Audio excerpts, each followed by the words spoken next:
नमस्कार साथियों। आज मैं आपके लिए केसीसी के बारे में कुछ बताने आया हूँ। केसीसी किसान क्रेडिट कार्ड अगस्त 1998 में ये लॉन्च हुआ था। इस मॉडल को, इस स्कीम को नाबार्ड ने तैयार किया था। National bank of agriculture and rural development इसकी फुल फॉर्म है। इसने इसको स्कीम को तैयार किया था और जो कमेटी थी हमारे यहाँ आर बी गुप्ता की, उसकी एक रिकमेंडेशन थी कि ये ऐसा एक काम करना चाहिए सरकार के लिए जिससे किसानों की खेती के लिए लाभदायक होना चाहिए। ठीक है, उसके रिकमेंड पे इन्होंने इस केसीसी को 1998 में लॉन्च किया था।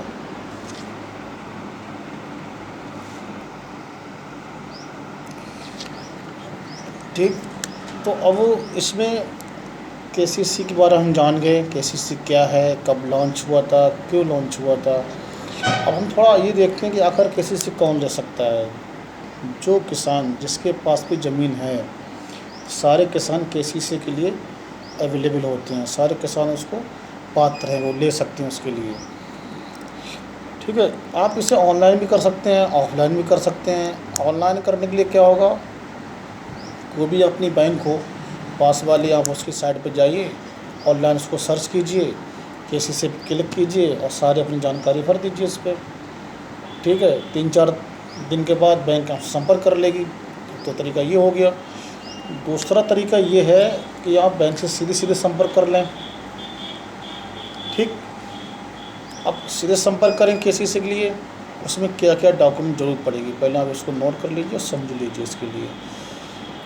ठीक है, इसके लिए आपको पहली बात तो, क्योंकि आप केसीसी ले रहे हैं तो ये क्रॉप लोन है।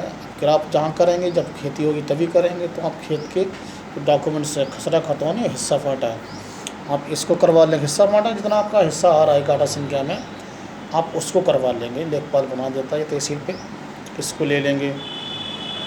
ठीक है, उसके बाद में एक आईडी प्रूफ, आधार हो जाए, पैन कार्ड है आपका, ड्राइविंग लाइसेंस है आपका, वोटर आईडी है, राशन कार्ड है, आप इनको ले लीजिए। एक बैंक ले लीजिए, यहाँ पे खाता खुला हुआ होगा तो बैंक की पासबुक लेनी पड़ेगी, पासबुक। ठीक है, उसके बाद में आपको अपने फ़ोटो लगाने पड़ेंगे। अब क्या हो रहा है कि बैंकों से फार्म मिलते हैं केसीसी वाले, आप उसको भर लीजिए पूरी तरीके से, फ़ोटो लगा के सारी जानकारी। 2 गवाह चाहिए, उन गवाहों के भी उसी बैंक में खाता होने चाहिए जिस बैंक से आप केसीसी लेना चाह रहे हैं, उनके साइन करवा लीजिएगा। ठीक है, और सिग्नेचर करवा लीजिए। उनका अकाउंट नंबर, आधार नंबर उसमें नोट हो जाता है कि वो आपके जमानती रहते हैं, उनके बगैर भी लोन नहीं मिलेगा आपको केसीसी। तो वो हर जगह जहाँ भी करेंगे आप उसको वहाँ पे जमानती लेना ही पड़ेगा। तो 2 चाहिए होते हैं इसमें, आप 2 ले लीजिए जमानती। उसी खाते में, उन्हीं बैंक में उनका खाता होना चाहिए। ठीक है, यहाँ तक बात हो गई। इसको उस फार्म को भर के अपने ग्राम प्रधान से वेरीफाई करा लीजिए और संबंधित बैंक को जमा कर दीजिए। ये हो गया। ठीक, उसके बाद में बैंक अपनी प्रक्रिया शुरू कर देगी और आपका केसीसी ये बनकर तैयार हो जाएगा। बहुत ज़्यादा इसमें दिक्कत है नहीं। होता क्या है, कभी कभी बैंकों के भी अब गांव डिवाइड हो गए हैं, इतने गांव इन बैंक में रहेंगे और इतने गांव इस बैंक में रहेंगे। हम क्या करते हैं, हमारी पुरानी ब्रांच है, हम उसी के पीछे घूमते रहते हैं, वहाँ पे फिर बन नहीं पाता, इतनी भीड़ लगी रहती है। तो जो जिस जिस बैंक में आपका गाँव सर्वे में हो, उस बैंक से संपर्क करिए और ये डॉक्यूमेंट्स वहाँ पे दीजिए, या तो ऑनलाइन कर लीजिए या फिर ऑफलाइन ही करवा लीजिए। ठीक है, और इसको दे दीजिएगा। बाकी नोटिस लगते हैं, कुछ बैंक के जो हैं नोटिस मांगते हैं कि आपने पहले किसी से ऋण तो नहीं लिया है तो उसको चुकता करना चाहिए आपके लिए, तो नोटिस ज़रूर लगवाने पड़ेंगे। 8-7 बैंकों के नोटिस लेते हैं, उससे कुछ फीस भी होती है, वो आपको जमा करनी पड़ेगी नोटिस की।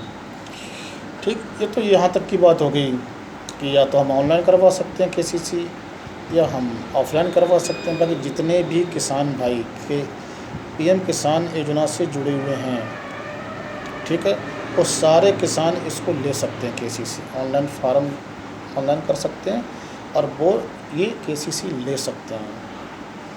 ठीक है, अब तो हस्बेंड्री वाले भी ले सकते हैं, पोल्ट्री वाले भी ले सकते हैं, जो लोग पट्टे पर ज़मीन ले रहे हैं, ऐसा बोला जा रहा है कि वो भी ले सकते हैं। लेकिन वही बात है कि इसमें ज़मीन को गिरवी रखा जाता है, तो फिर वो बैंक के विवेक के ऊपर है कि उसमें एक लिखा रहता है कि जो भी सारे डॉक्यूमेंट सही होने के बावजूद भी बैंक अपने विवेक पे ही पैसे देगी। अच्छा, जो केसीसी लेगा उस किसान की उम्र मिनिमम 18 साल होनी चाहिए और मैक्सिमम 75 साल होनी चाहिए। लेकिन 60 साल से ऊपर वाला अगर कोई केसीसी अप्लाई कर रहा है तो उनके लिए फिर एक और बंदा साथ में जोड़ना पड़ेगा, जो लड़का है जॉइंट खाता खुलाना पड़ेगा। उनके जाने के बाद अगर वो बाई चांस ख़त्म हो जा रहे हैं तो पैसे लड़का चुकता करेगा, इसलिए फिर उसके साथ में ऐसा करना पड़ता है। ठीक है, एक फार्म ले लीजिए, मैं बता ही चुका हूँ आपको, उसके लिए सिग्नेचर करके उसे जमा कर दीजिए। अच्छा, इसके लाभ क्या है, हम क्यों केसीसी लें? भाई हमको नहीं लेना है, सबको पैसा मिल जा रहा है, साहूकार लोग दे दे रहे हैं 5% पे 10% से। किसी हमें तो कर्जा ही लेना है तो हम बैंक से क्यों लेंगे, ऐसा भी लोग सोचते होंगे। लेकिन नहीं, एक्चुअली केसीसी में क्या है कि जो हमारा ऋण है, ब्याज है, वो कम है। वैसे 7% है, 3 लाख हम लोन लेंगे तो आपको साल भर में 7% हमको जमा करना पड़ेगा। लेकिन अगर हम टाइम पे जमा कर दे रहे हैं, 11 महीने में हमसे जमा कर दे रहे हैं, तो फिर 3% ओबीसी वालों को और सामान्य वालों को छूट मिलती है। जमा करना पड़ता है लेकिन पैसा फिर रिफंड होता है खाते में, छूट लग के। ठीक है, और 4% छूट मिलती है एससी और एसटी वालों को। तो आपको 3% और 4% में ये लोन मिलता है, बाकी इतना सस्ता कहीं लोन नहीं मिलता है। समय पर लोन मिल जाएगा आपके लिए केसीसी, आप अपनी अच्छी खेती भी कर सकते हैं, इसके लाभ हैं। दूसरा ये है कि जो लोग केसीसी लेते हैं उनका 50,000 रुपये का बीमा भी रहता है। इसमें 15 रुपये पर साल इसकी प्रीमियम कटता है। अगर किसी कारणवश कोई घटना घट जा रही है किसान के साथ में, जैसे आँख चली गई पूरी तरीके से, वो अपंग हो गया, नहीं देख पा रहा, तो उसे 50,000 रुपये मिलेगा। बाकी अगर हल्का फुल्का कुछ हो रहा है तो उसे 25,000 रुपये जुर्माना रहेगा। डेथ हो जा रही है तब उसे 50,000 रुपये मिलेगा। तो पहले मतलब बीमा भी इसमें साथ में रहता है, अगर आपको जानकारी ना हो तो अब ये हो गई होगी।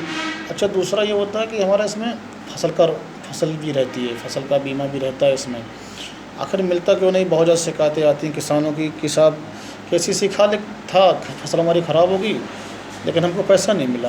क्यों नहीं मिलता है? क्योंकि होता क्या है कि ये क्रॉप बाई डिवाइड होता है। ये जैसे एसबीआई बैंक है कि ये क्या करता है, बेस और क्रॉपिंग पैटर्न पे देती है ये पैसे। ठीक, तो उस पर आप क्या करेंगे, जब हिस्सा फाटा करवाते हैं, सारे डॉक्यूमेंट्स हम बनवाते हैं, उसमें ये भी लिखना पड़ता है कौन सी क्रॉप के लिए लोन ले रहे हैं आप, गेहूं के लिए, धान के लिए, या हल्दी के लिए, या गन्ना के लिए। तो गन्ने पैसा ज़्यादा मिलता है और सब पे पैसा कम मिलता है। लोग क्या करते हैं, गन्ना को लिखवाते हैं, करते हैं उसमें गेहूं धान।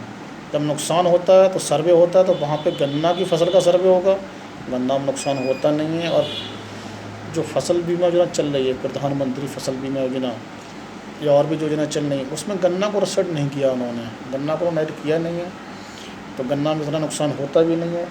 तो अगर आपने अपने खेत में ये लिखा रखा है कि गेहूं पे मैंने लोन लिया या धान पे लोन लिया, तो फिर आप गेहूं धान की फसल करें, तभी आपको ये पैसा मिलेगा क्लेम का। तभी अगर ऐसा नहीं करेंगे तो पैसा आपको क्लेम नहीं मिलेगा। ये पहले तो आप ये मैडम सोच लीजिए मुझे किस फसल पे ये लोन लेना है। ठीक है, इसको ले लीजिए, ब्याज सस्ता मिलेगा, बीमा भी आपको इसमें मिलेगा। और अभी क्या है, सरकार की प्लानिंग चल रही है कि गांव-गांव में कैंप लगाएंगे वो, और केसीसी करवाएंगे। जो भाई लोग अभी तक केसीसी नहीं बनवा पाए हैं किसी कारणवश, जिनको जानकारी नहीं थी, या जो बेचारे भागदौड़ नहीं कर पा रहे हैं, आप सारे डॉक्यूमेंट्स तैयार करके रखिए।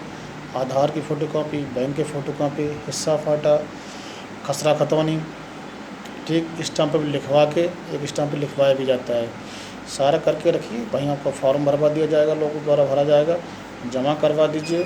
बैंक आप संपर्क कर लेगी, सर्वे होगा, सर्वे आपका ठीक पाया जाएगा। आप लेकिन एड्रेस करंट का ही देना, जहाँ आप रह रहे हैं सर्वे वहीं होगा। ठीक, और उस तरीके से सब कुछ होने के बाद आपको पैसा मिल जाएगा। आप 70-75 हज़ार रुपये देती हैं बैंक 1 एकड़ पे, 3 लाख रुपये तक आप ले सकते हो।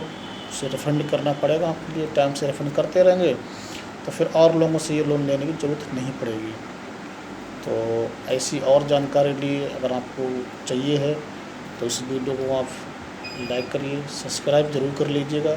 ऐसी समय समय जो भी योजना आती रहेंगी हम आपको बताते रहेंगे और आपके पास सबसे पहले पहुंचती रहेगी। ठीक है, धन्यवाद।